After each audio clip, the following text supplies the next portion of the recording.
مرحبا بكم أعزائي في فيديو جديد. في هذا الفيديو سوف أعلمكم طريقة حياكة سروال البيبي لعمر شهرين.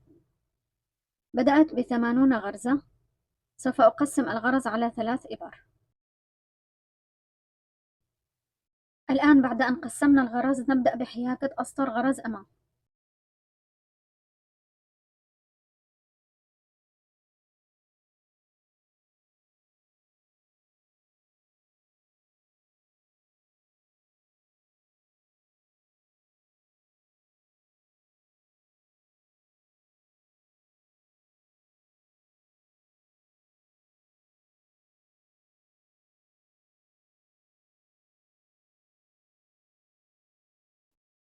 نكمل الحياكة باتجاه الأعلى 11 سطر.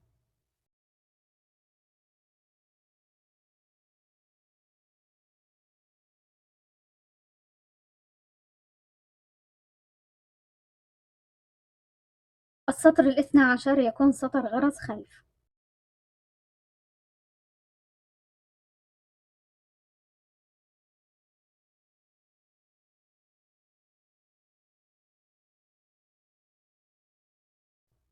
أنهيت الآن 5 أسطر غرز أمام بعد سطر الخلف. لدينا هنا خط الجنب. الأمام عبارة عن 40 غرزة والخلف 40 غرزة. في منتصف الأمام سوف نصنع فتحتين من أجل الحزام. نبدأ من خط الجنب ب16 غرزة ومن ثم نختصر غرزتين. نكمل بعد ذلك 4 غرز ومن ثم أيضا نختصر غرزتين.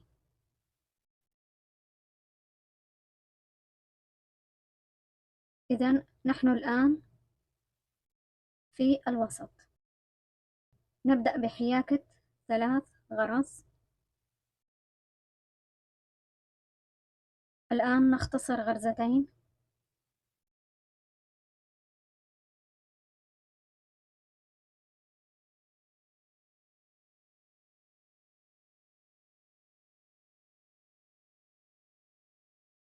نكمل حياكة 4 غرز. أيضا نختصر غرزتين.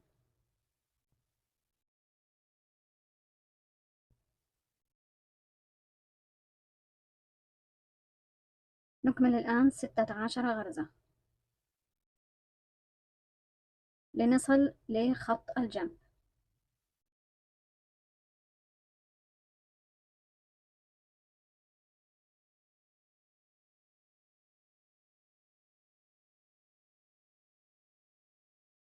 الآن نكمل باقي السطر غرز أمام ونعود في السطر الثاني. هنا سوف ننشئ غرزتين جديدتين.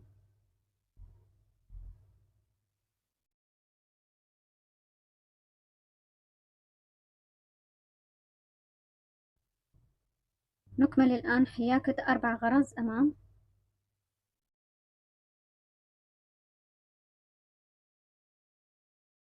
أيضا في الفتحة الثانية ننشئ غرزتين ونكمل حياكة السطر.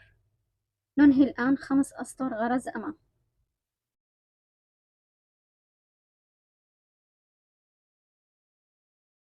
بعد أن انتهينا من حزام الخصر الآن نثني الحزام بهذا الشكل ونبدأ بحياكة الطبقتين مع بعضهما في سطر غرز أمام.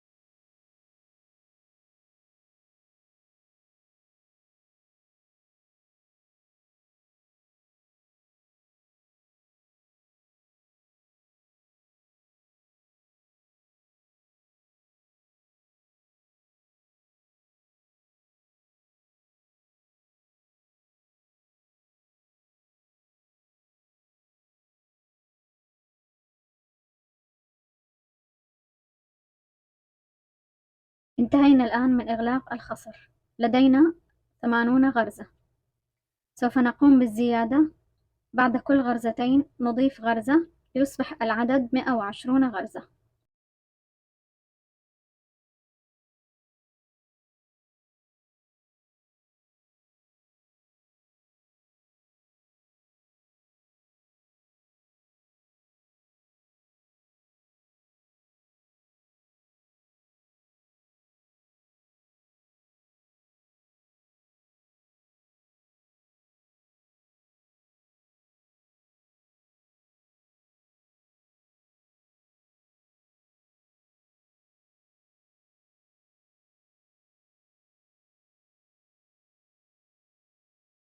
الآن أضفنا إبرة ليصبح العدد 4 إبر، في كل إبرة يوجد 30 غرزة.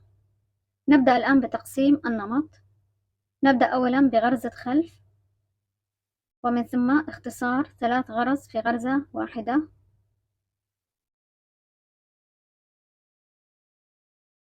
الآن غرزة أمام، آجورة أولى، غرزة أمام، آجورة ثانية، غرزة أمام، ومن ثم اختصار أيضاً 3 غرز في غرزة واحدة، وهي نهاية النمط. نكرر النمط بداية من غرزة الخلف. نمط السطر الثاني عبارة عن غرزة خلف، 7 غرز أمام.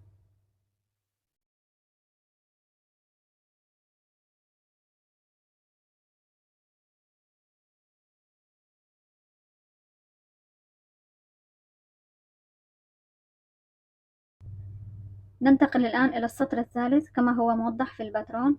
نبدأ بغرزة الخلف، غرزتين أمام، آجورة، 3 غرز أمام، آجورة، غرزتين أمام، نهاية النمط. طبعا نكرر النمط بداية من غرزة الخلف. نكمل الآن 3 أسطر، الرابع والخامس والسادس، بنمط غرزة خلف، 9 غرز أمام.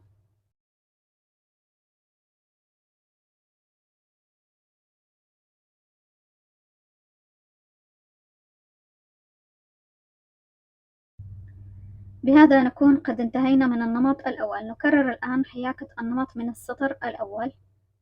نبدأ بغرزة خلف، اختصار 3 غرز في غرزة واحدة،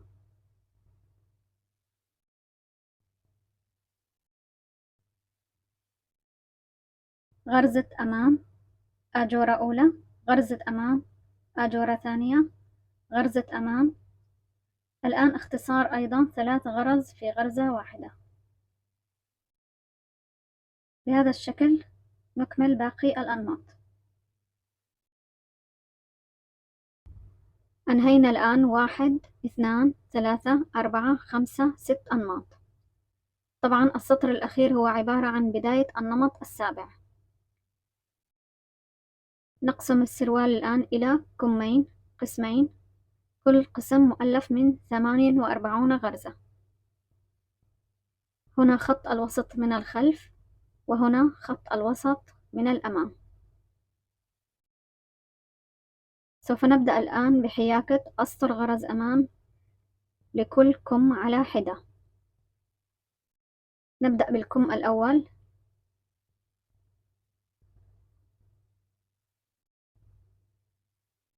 طبعا سوف نختصر غرزتين من كل كم ليبقى عدد الكم 46 غرزة.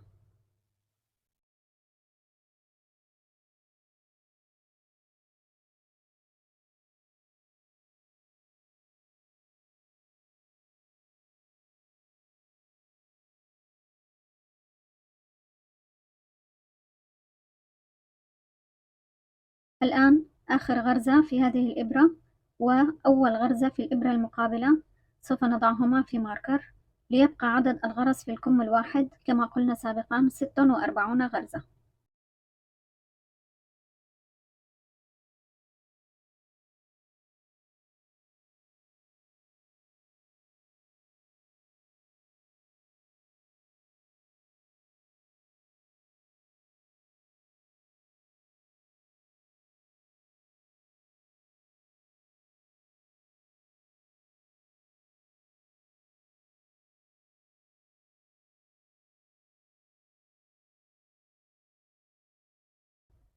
نكمل حياكة الكم الآن باتجاه الأعلى 4 أسطر غرز أمام.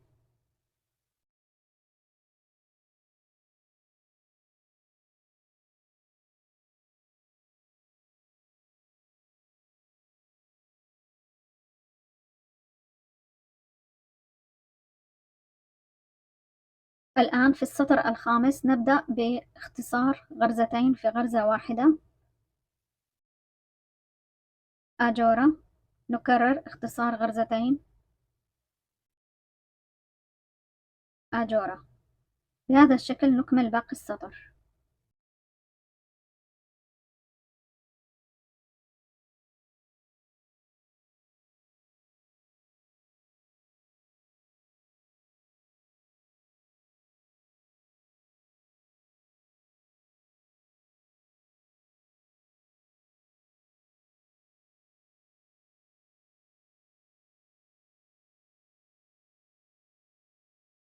أنهينا سطر الآجورات، الآن سوف نكمل حياكة 4 أسطر غرز أمام.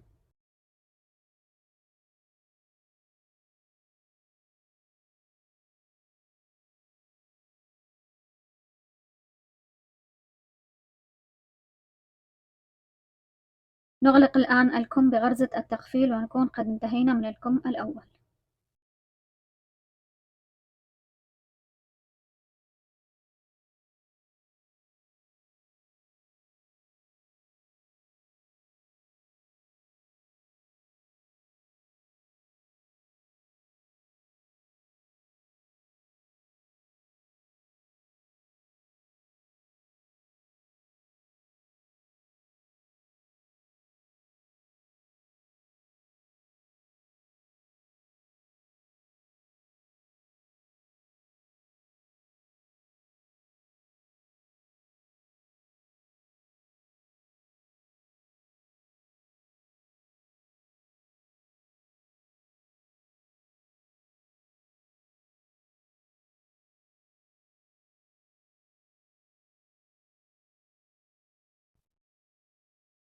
الآن سوف نثني الكم إلى الداخل بهذا الشكل ونبدأ بالخياطة.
نكمل الآن الكم الثاني أيضا بنفس الطريقة ونختصر غرزتين هنا عند كل طرف. نأخذ غرزة، أيضا يبقى لدينا في الكم 46 غرزة. طبعا هذه الأربع غرز نقوم بخياطتها فيما بعد إلى الداخل.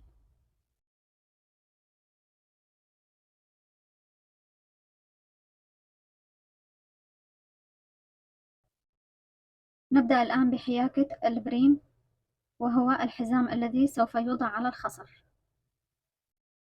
نبدأ أولا ب4 غرز أمام. طبعا الأسطر كلها عبارة عن غرز أمام.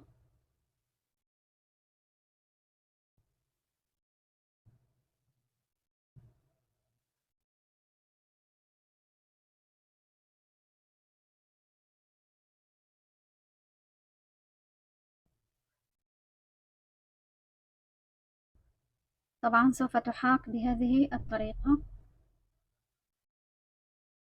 في بداية السطر دائما الخيط سوف يكون إلى جهة اليسار، نأتي به إلى جهة اليمين لنبدأ بحياكة الغرزة الأولى.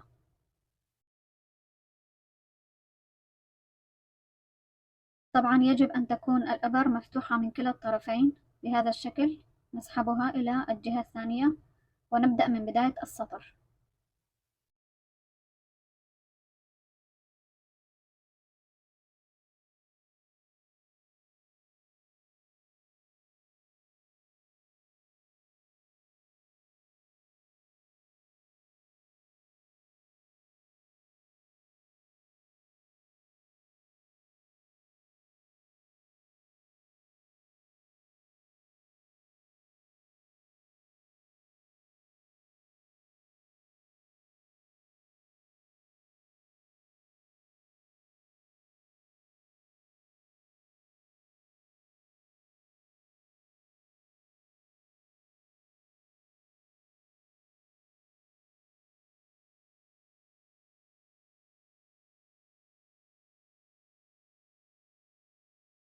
بهذا أعزائي نكون قد وصلنا إلى نهاية الفيديو.